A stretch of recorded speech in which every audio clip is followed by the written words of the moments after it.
Hello and welcome to The Listening Guide with Soren Robinson, a podcast where we highlight and review the recently released music and art.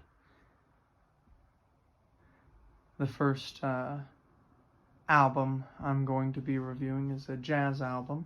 Julian Lage, Speak to Me, came out March 1st.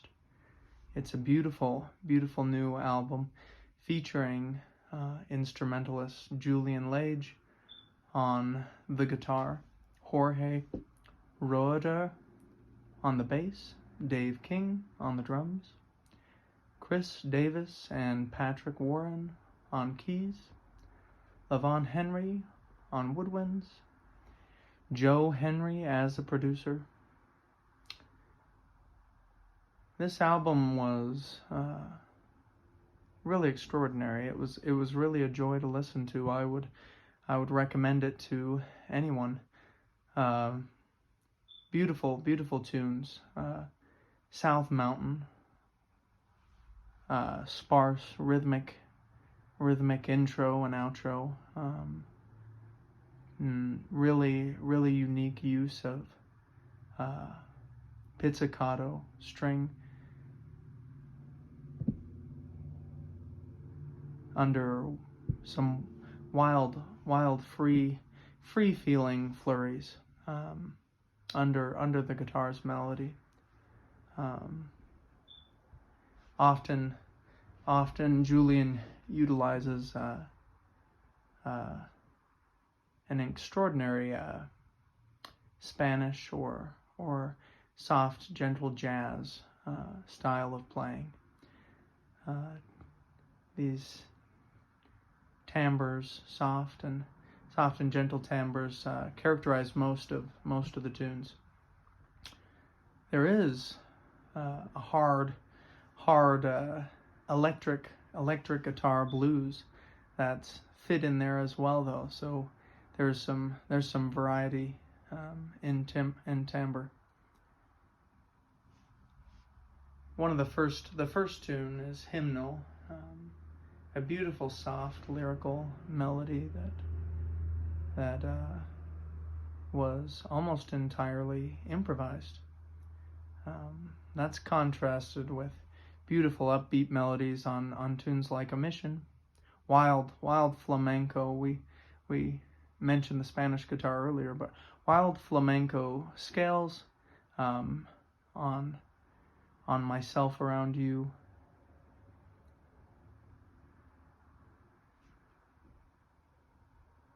Really a beautiful and amazing contrast in these tunes. I would recommend the album, certainly. There's Julian Lage shows just a mastery of many different styles of guitar playing. Blues, edgy blues guitar, beautiful jazz guitar riffs, light and even Spanish influence, which we mentioned earlier.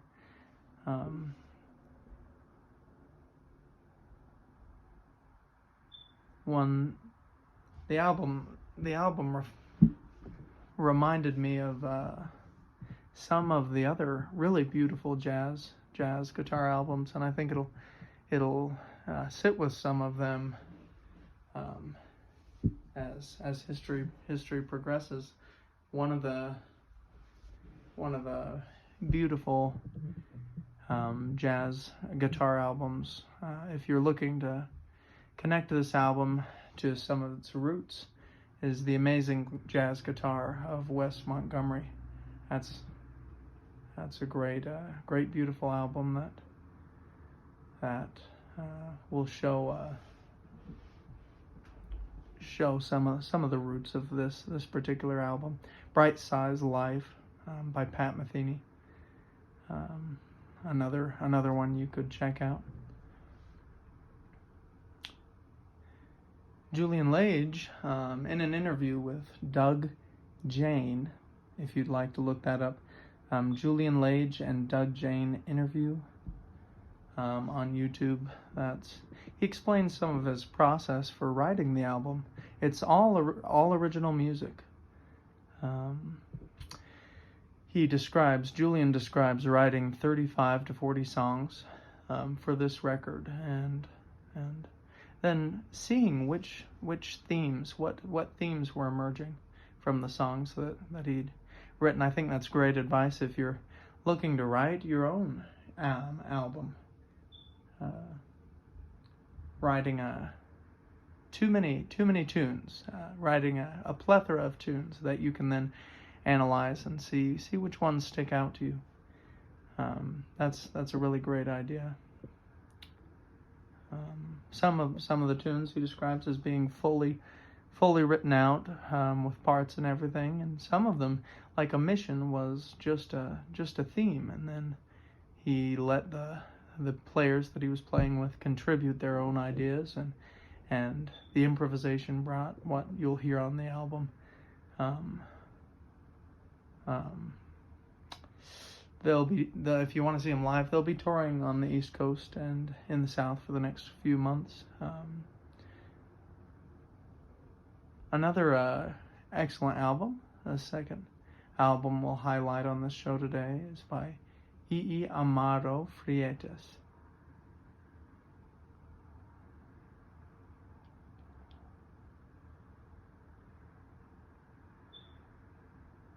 This album features prepared piano and marimba, flute and voice on some tracks, electric guitar, drums and chants are used. It's really a very interesting album.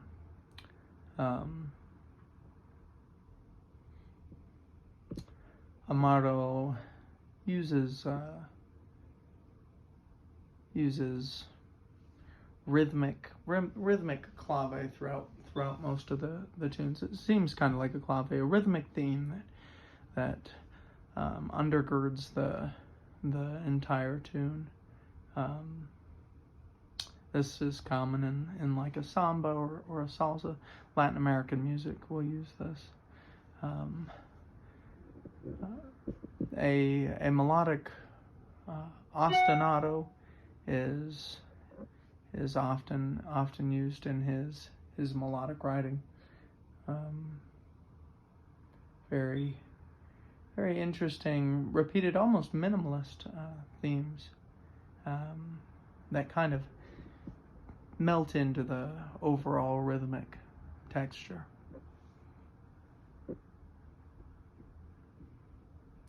If you'd like to check this album out and hear more about what the artist is like, you can check out a YouTube video. I'll post a link on Facebook to it. It is in Portuguese. In the interview, he describes his growing up years, how he started playing. He describes some of his influences: Charlie Parker, Thelonious Monk, different samba artists.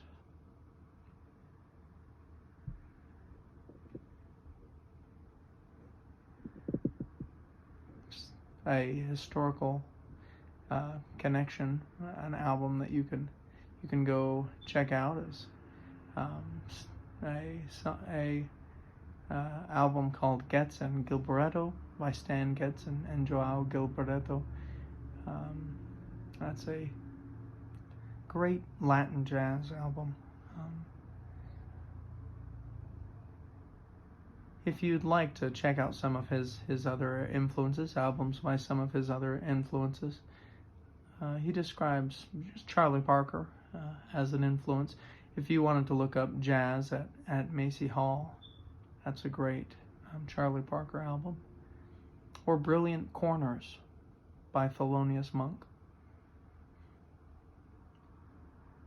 One of the albums that the repeating ostinato made me think of a few tunes on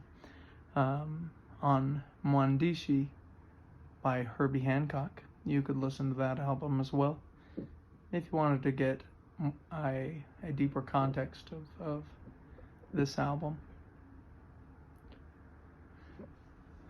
A third jazz album that came out this week was The Sky Will Still Be There Tomorrow by Charles Lloyd.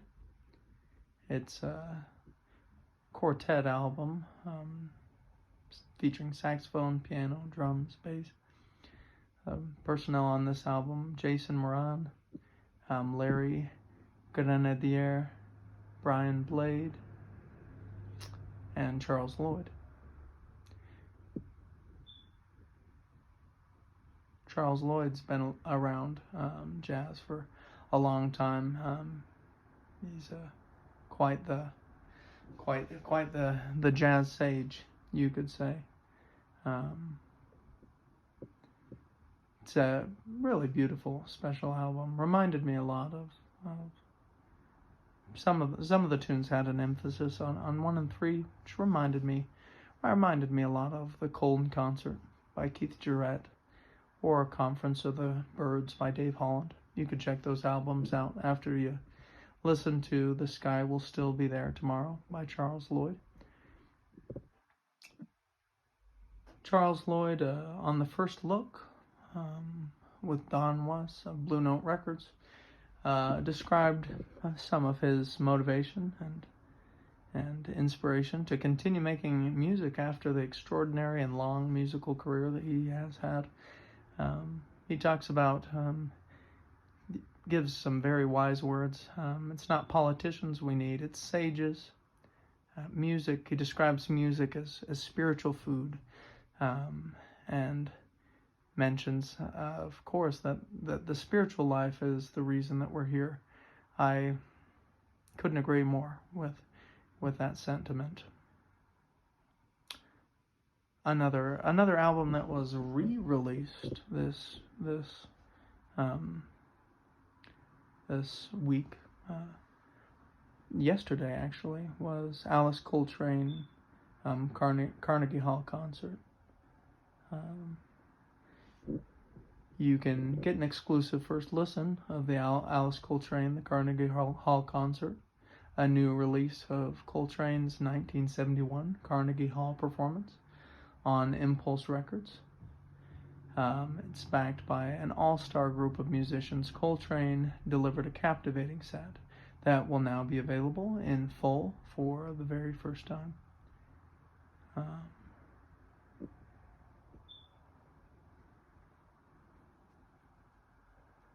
There's a listening party hosted by the B-Side, including a special panel discussion that features bassist Cecil McBee. And it's a program of Carnegie Hall's Whale Music Institute that introduces young people to career opportunities in the music industry. I'd recommend the album. It's an amazing, really an extraordinary spiritual journey.